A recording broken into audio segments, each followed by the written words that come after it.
you folks. It's Marvin Cash, the host of The Articulate Fly, and we're back with another On the Salt with Captain David Blinken. David, how are you? I'm great, Marvin. How are you? How are you handling the beginning of summer?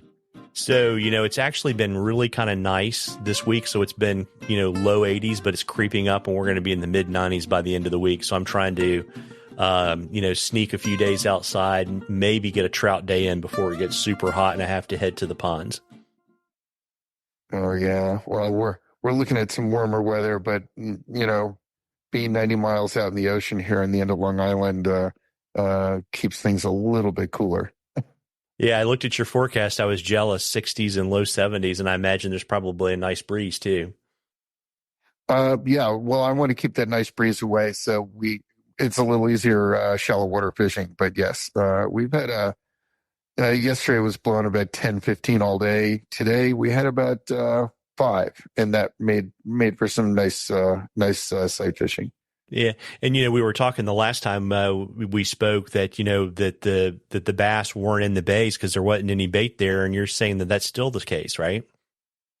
Yeah, I mean there were quite a few bass in the ocean, but there are always this time of year that they're migrating, out of the Chesapeake or the Hudson, and they're just on their way north. And we always hope they turn the corner and come in the bays, but there's really not a lot of bait to speak of to bring them in here.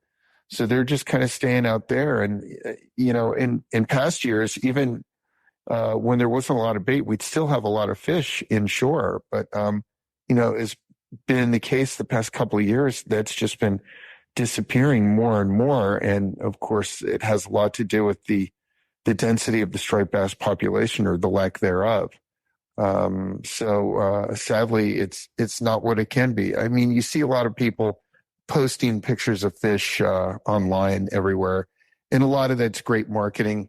But when you talk to the shallow water guides or those of us who call it flats fishing, it's been a difficult season, up and down the coast, unfortunately. And we're going to be doing a lot of work in the future to maybe help shore this up before it gets too bad.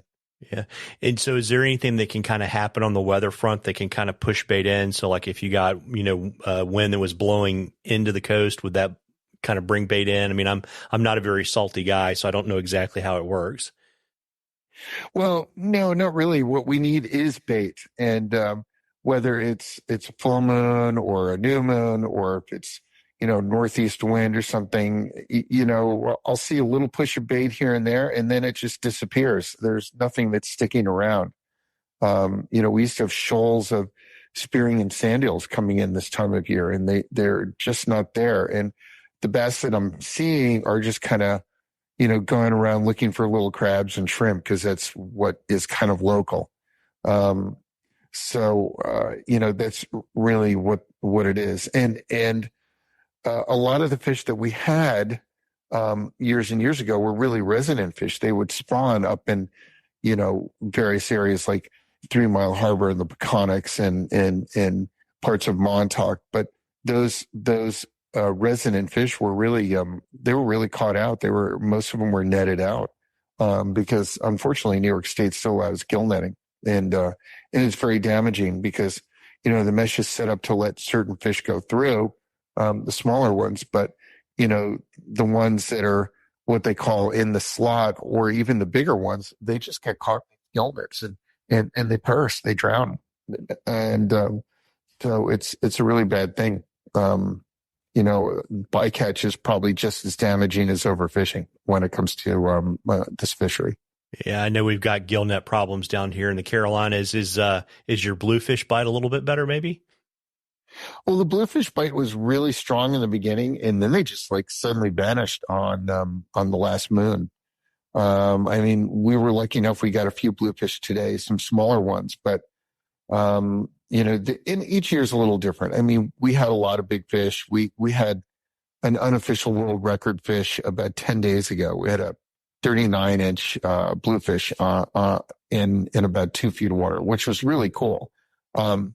And that measured 99 centimeters because world records are done in centimeters. And the last world record on a 20-pound tippet was, I think, 88 centimeters. But we're not entering it or anything. We logged the fish and, we logged it on Got One, of course, and we released it, and it didn't occur to us till hours later that we should have done length and girth instead of just length, and then sent in foot of fly line along with the leader. But as things go, it's bragging rights, but it's not that important to register. Yeah, that's that aha moment over margaritas and chips and salsa where you're like, damn, I wish we had taken a few more measurements, right?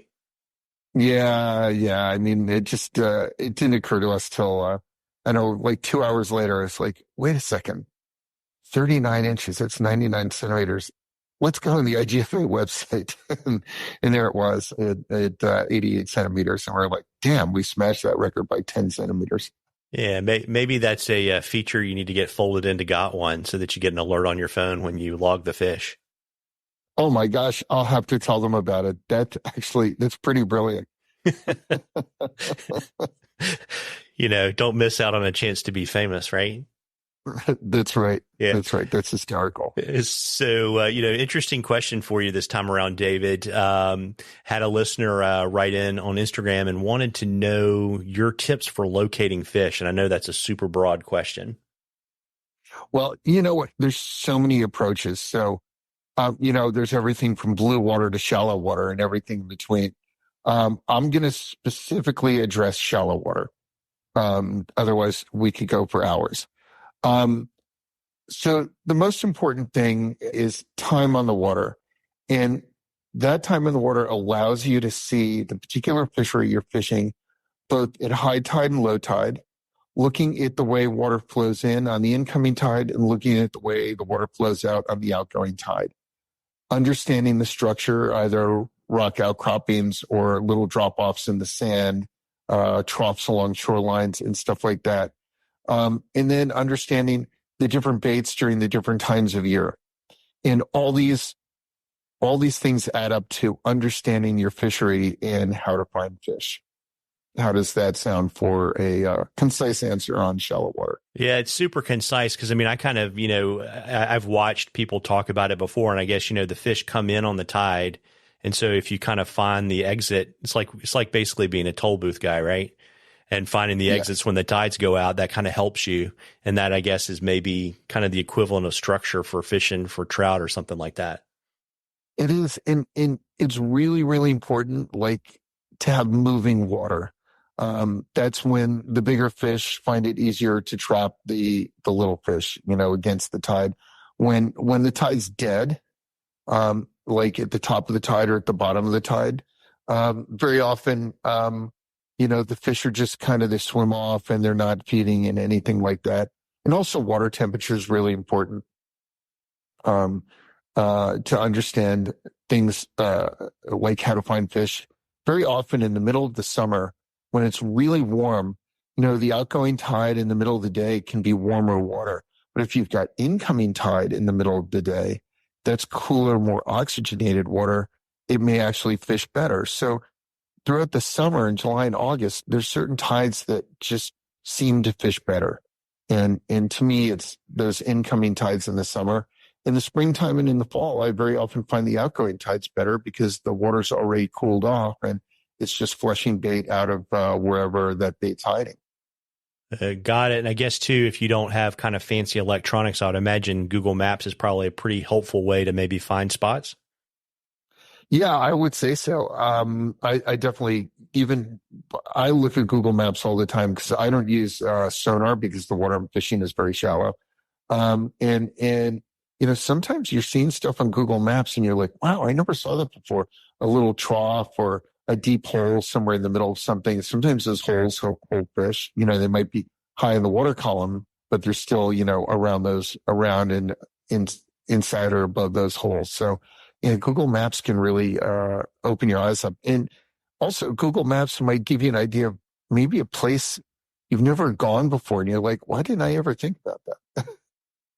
Yeah, very, very neat. And, folks, we love questions at the Articulate Fly. You can email me or DM me on social media. As I always like to say, we want to make David's life easier.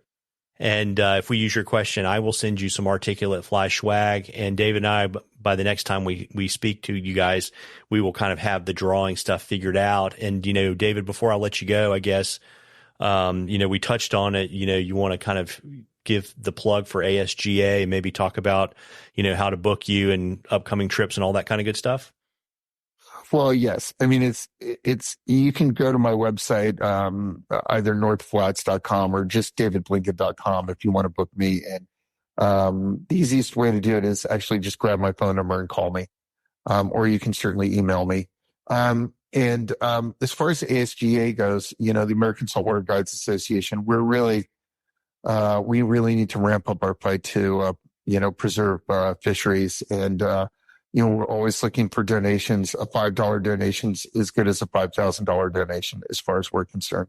Money is money. And to protect these fisheries, it's so vitally important. And certainly what's going on with striped bass is indicative of the work that we need to proceed on going forward.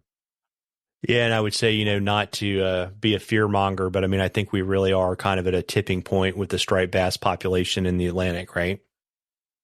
Yeah, I really think we are. I mean, there's not a lot of little fish. There's big fish, and, you see a lot of people showing pictures of these big stripers and saying, wow, this is the best striper fishing I've ever had. But the problem is that there's not a lot of stuff in between. And there was a well-known book, Cod, and I can't for the life of me remember the author's name.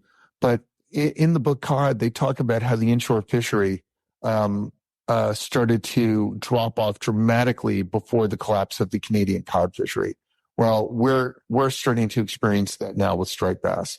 While the fish, the ocean-going stripers are there, and maybe not in the same numbers, you can still go in the ocean and catch them.